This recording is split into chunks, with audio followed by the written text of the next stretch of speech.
It's the 12th of July 2020, and the big news today is that Mr. Amitabh Bachan is admitted in Nanavati Hospital with mild symptoms of COVID-19. We all wish him a speedy recovery. Along with him, his son is also infected, as is his daughter-in-law and granddaughter, who's a child of only 8 years. Now, Mr. Bachan, if he were to read today's Hindustan Times and an article on COVID-19 by an alumnus of his old school, he would be shocked to find that there is absolutely nothing profound in the article. The article is, well, essentially an exercise in chutzpah, or rather a massive display of arrogance, because the author has clearly no background on science. There is no evidence in display of any scientific temper in this particular article, which actually is pretty shallow and superficial. It's a very short article. You all can, if you want, to go through it, but if you do not, you will miss nothing. It makes a point that mortality is low in India. Now that is known to everyone. I have been repeating that for months. The current mortality is 16 per million, as opposed to 800 per million in Belgium, or 650 per million in the UK, and 420 per million in the US.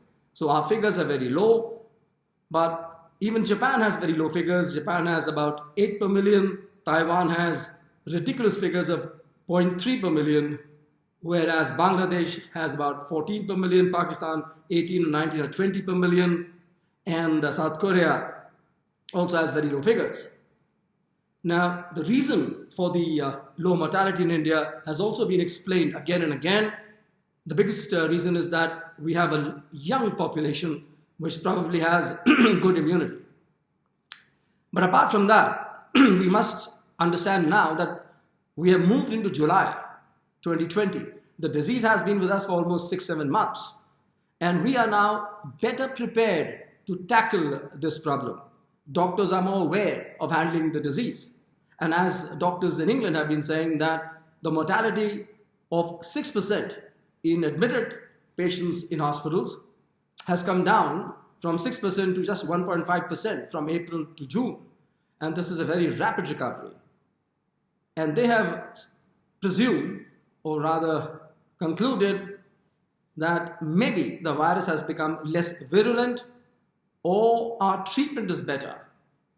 I would bet in the latter. I would say that the virulence remains the same, but now we are better prepared. We have more presence of mind when we come across a patient of COVID-19, because there is more information. It is as simple as that. Initially, people were panicking, especially, sad to say, even doctors were panicking.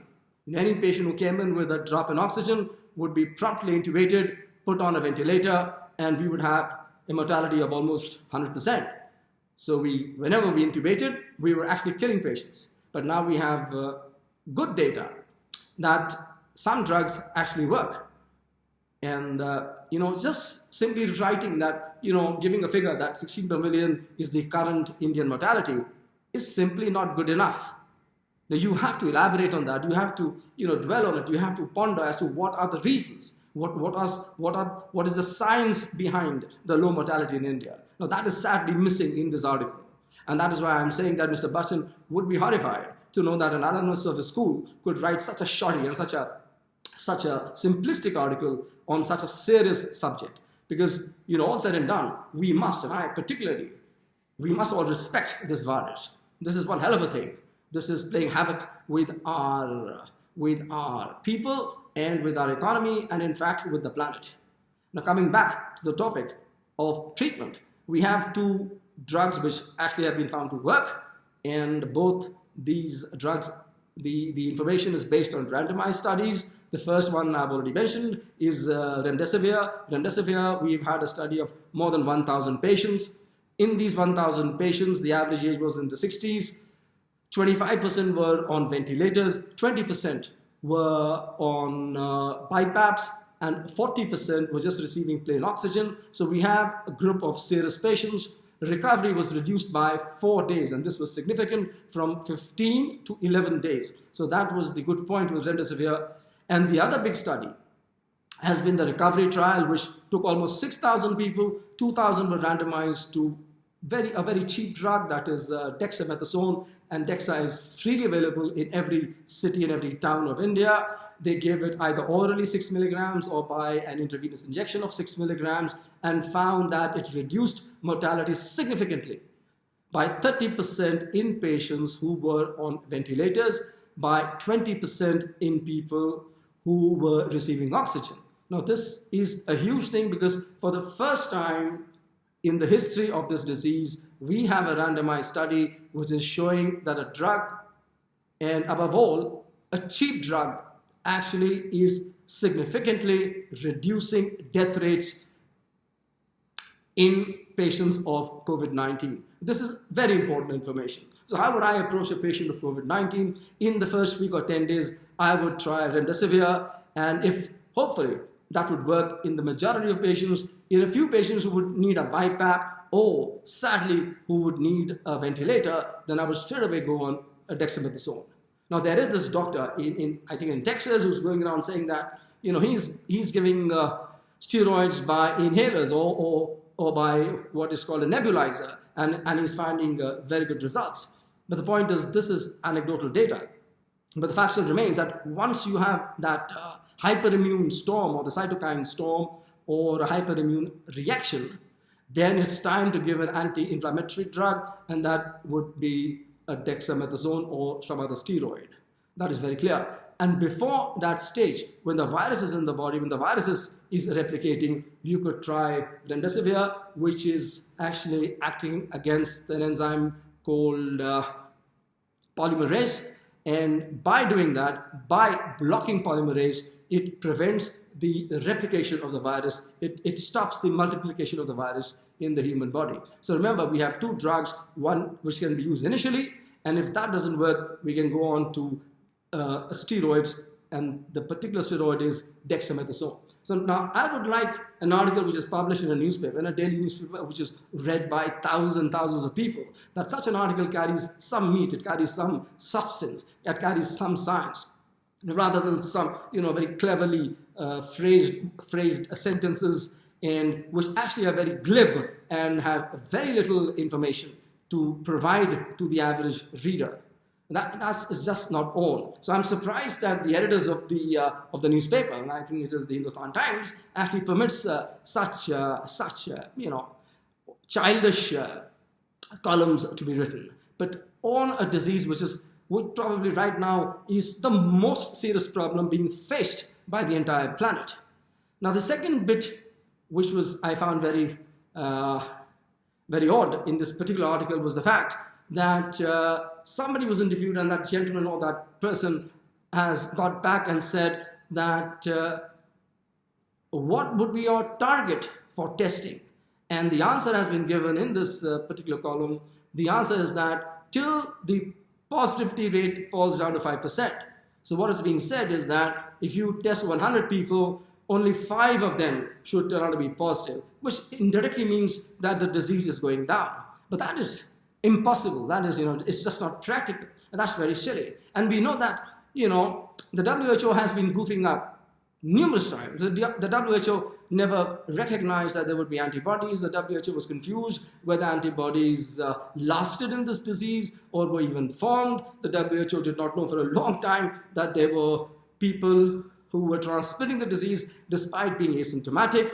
And currently there is another little controversy going on as to whether there is airborne transmission or not. The WHO has yet to finalize on that concept of airborne transmission, which I feel is, more or less, it's clear that the disease is spread by air and is going on for so many months. And despite the fact that there is airborne transmission, a lot of countries are seeing now a rapid reduction in death rates. So coming back to that 5% positivity, right now, There are some states in the US which have a positivity of 30%. I mean, that is, I think, being seen in Arizona, it's being seen in Texas, it's being seen in Florida, a very high positivity rate. That means if 100 people are tested, 30 people are found to be infected by this virus.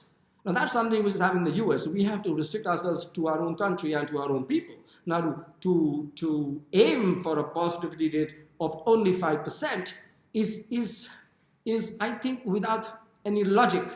I would aim for the immunity in the society. I would aim for the percentage of people in the community who have antibodies, because by then, by knowing that figure, I would know whether we are hitting herd immunity or not. Now, you have heard of herd immunity. Herd immunity means that a certain proportion of people become infected, so therefore the virus now has no other person to infect. And that has been presumed by all these fancy epidemiologists to be almost 70 to 80%. Now that figure is very, very high. That figure is illogical. That can only be given by an epidemiologist who has never seen a patient for the last 30 or 40 years. Now I don't expect an epidemiologist to know what is a radial artery, what is an ulnar artery. They just have some figures in their minds, and they just reel them out. Now an 80% infectivity for a herd immunity threshold is highly unlikely. The reason is very simple. We are seeing data. Let us take Sweden as an example. Sweden is the perfect example because Sweden, though having a high death rate, remember, did not go under lockdown. In Sweden, the pubs were open, the restaurants were open, the schools were open, even a cinema hall was open. People were going around, but of course, people are maintaining their distances. That's very important, and probably, washing their hands as frequently as possible. But the fact still remains that the death rate has plummeted when only 17 or 18% of the population has been found to be infected.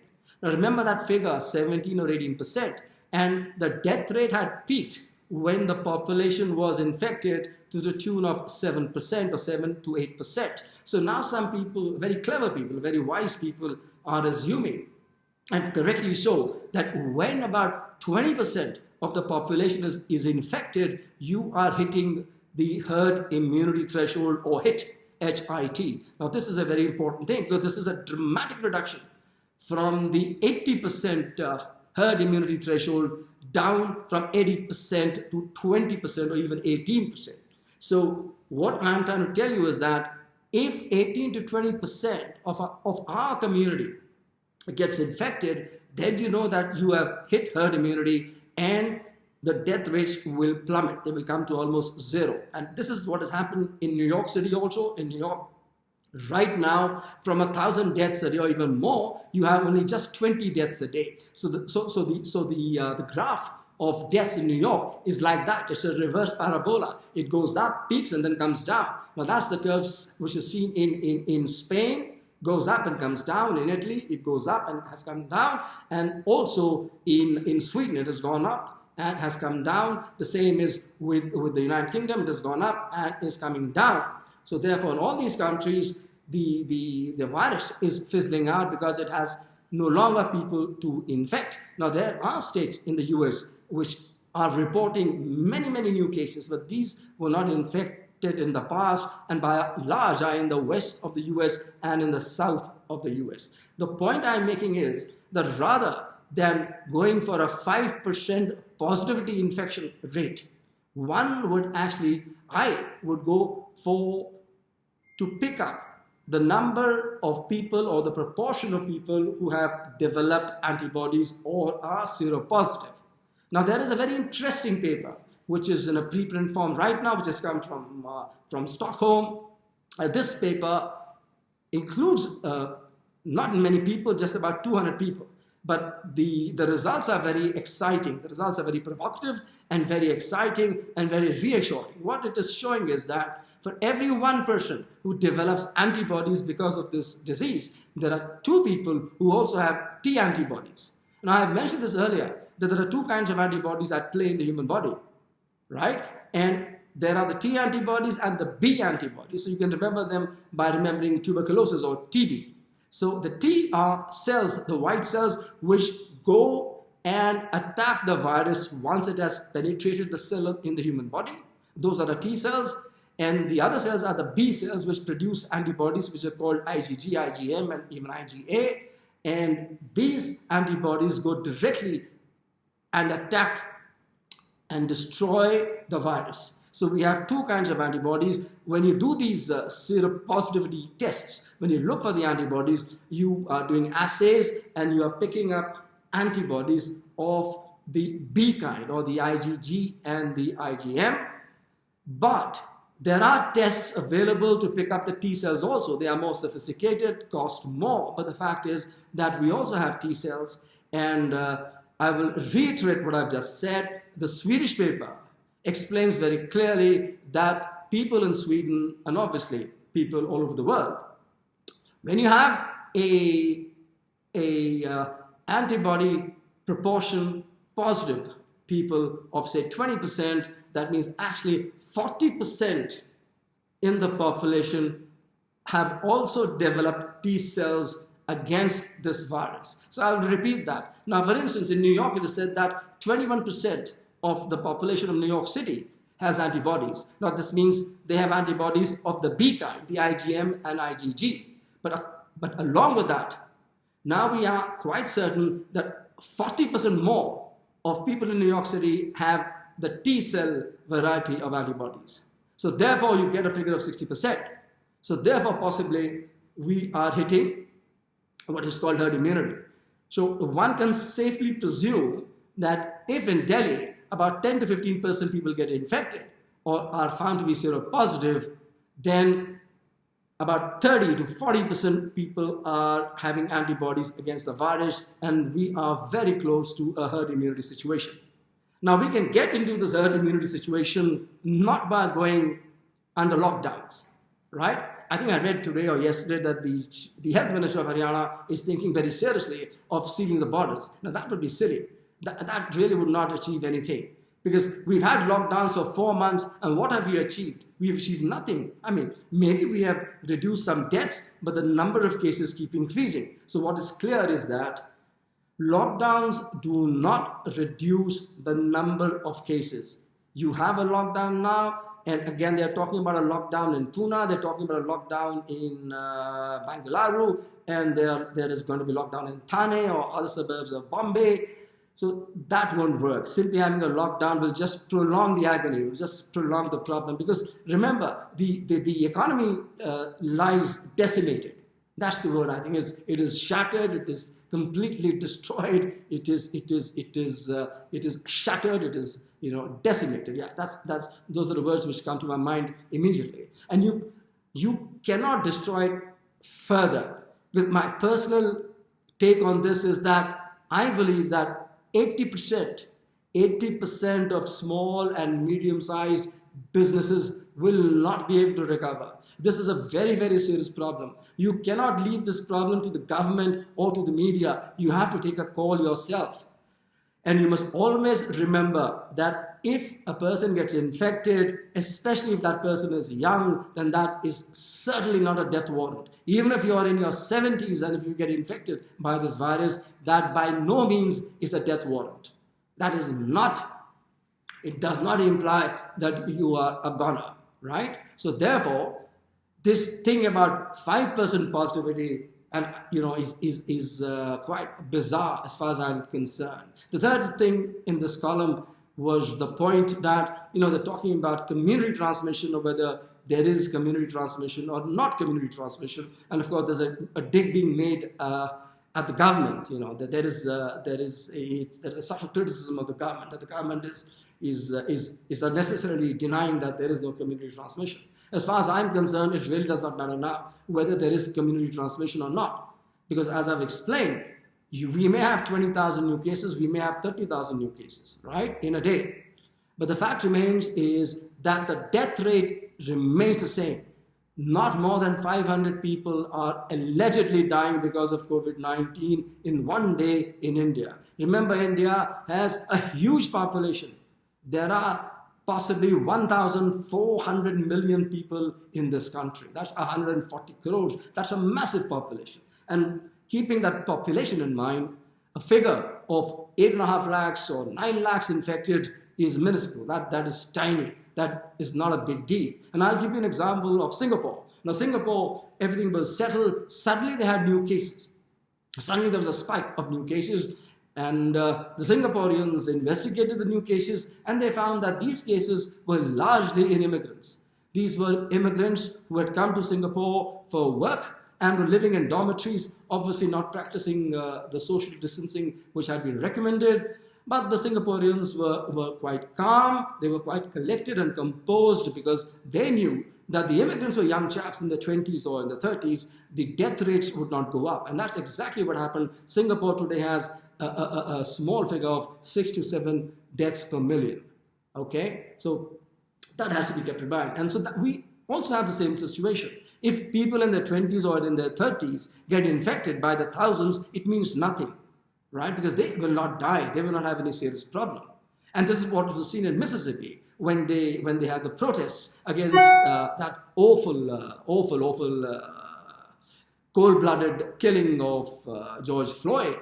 And in these massive demonstrations, again, there has been a spike in new cases in the state in Mississippi, but they found that the spike was largely in people, or almost all the people who have been infected were in their 20s. So there was a big sigh of relief that these chaps would not be seriously harmed by COVID-19.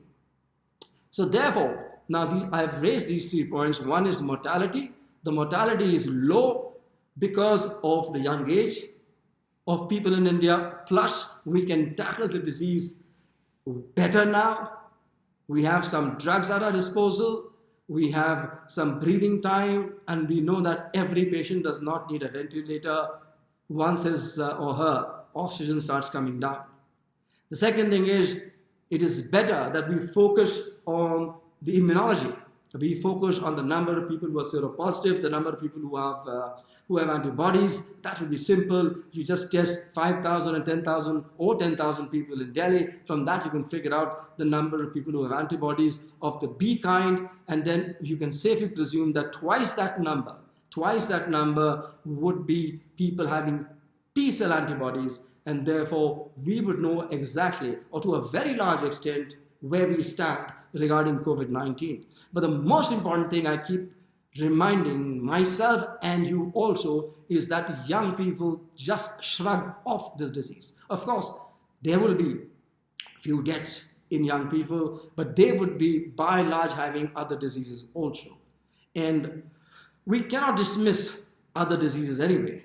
We have to be careful that there are diseases going around apart from COVID-19. So to conclude about this particular column, the column is nothing to be, nothing to write home about. It would give no solace to Mr. Amitabh Bachan. It would provide him no new information. It would in no way help him in reassuring his family. It has very little science. It has very little information. And it is a classic column written for a classic daily in the mainstream media. That is all I can say about this particular column. Now, there's another very serious point which I would like to make, and that is, suddenly I realized that the name of this virus, I think, is a misnomer. Now, I don't understand why this virus has been named SARS-CoV or CoV-2. I think it's ridiculous, because why am I so skeptical about the naming, or why am I so bemused about the naming of this virus? Is very simple. You see, they said that this virus resembled the SARS virus. The similarity, they say, is 79%. The similarity, I repeat, is only 79%. 79% of the gene of this new virus resembles the SARS virus. Right? Now, you will be surprised to know that my genome is similar to the chimpanzee by 99%. And yet the chimpanzee, behaves in a completely different manner from me, right? and that is also with you. The human genome has a 99% similarity with the chimpanzee's genome, which is pretty surprising. But the fact still remains that, in billions of years, the chimpanzee will not evolve into a human being. Now, coming back to this virus, they've named this virus SARS-2 because it has 79% similarity with SARS-1, right? As far as the genome is concerned, just 79%. And this is despite knowing that there is another virus. There is another virus which has been documented by the Wuhan Institute of Virology 7 years ago and published in leading scientific journals like Science and Nature, which was called Rhinophilus affinis bat-cov 4991. Now, this long-winded name of this virus, which was isolated or picked up by the Chinese, is very important, because in 2012 or 2013 there were these 6 chaps who went to an old mine which was not being used in Yunnan, in the state of Yunnan, in southwest China or the southern China, and they all fell sick. 3 of them died, so we have a case mortality or case fatality of 50%. Now, before they died, they sent their blood samples to check whether they were having dengue or poliomyelitis or Ebola or MARS or SARS or Japanese encephalitis. All these tests turned out to be negative. They then sent them for antibodies to the coronavirus, and lo and behold, that turned out to be positive. So they knew that the 6 people had been infected by some coronavirus, and then they figured it out that this virus had come out from the horseshoe bats, and these horseshoe bats have the scientific name of Rhinophilus affinis, right? But despite the fact that this was mentioned in a paper, the Chinese or the authors of this paper never disclosed that this particular virus had killed 3 of 6 infected people, right? Now, the surprising thing is that this virus was renamed RaTG13. RaTG13 is again Rhinophilus affinis TG13, 13 because of the year of its discovery. So the original Rhinophilus affinis bat coronavirus 4991 has been renamed RaTG13 virus. And the remarkable thing is that the RaTG13 virus is similar to this COVID-19 virus to the tune of 96.2%. Now, my question is simple to you. Would you call this SARS-2, or would you call this a RaBTVov virus 2? Because the chances of it evolving from the RaBTVov virus is much, much higher than from a virus which has a similarity of only 79%. So I'll make it simple for you. We had SARS virus, which erupted in 2002 and suddenly disappeared by 2004. It caused these symptoms of virus, body aches, headaches, myalgia, and at times a pneumonia. There was no specific treatment. And it was realized that this virus was a coronavirus, a beta coronavirus, which came out from bats. This was what is known, right? We have a new virus which is far more similar, in fact, to the tune of 96.2% to the RaBTVov virus, RaBTV13 virus, and yet it is called SARS-2 virus. Now, I don't know whether this was a deliberate attempt to psychologically program us in believing that this is a cousin or a descendant of the SARS virus, whether this was by accident, that is left to you to decide. But the fact is that the COVID-19 virus, the Chinese virus, call it the Yunnan virus, call it the Wuhan virus, is far more similar to the rat BG13 virus, which was first discovered in 2013 by the people from the Wuhan Institute of Virology, who were co-authoring papers that were being published in Science and Nature, leading scientific journals of the world. They were co-authoring them with Americans from the University of Carolina and from the Eco Health Alliance, that is Peter Daszak and Ralph Cabri. So also the Wuhan Institute of Virology was being funded by millions of dollars by numerous organizations, especially by the National Institute of Health, which is the government health agency of the US. So now we have a very peculiar situation. We have a virus which has jumped from the rat BG13 virus. It is the closest to it and has infected humans. Right. Now the question is, has this evolution taken place naturally in the last 7 years? Now that is very difficult to answer.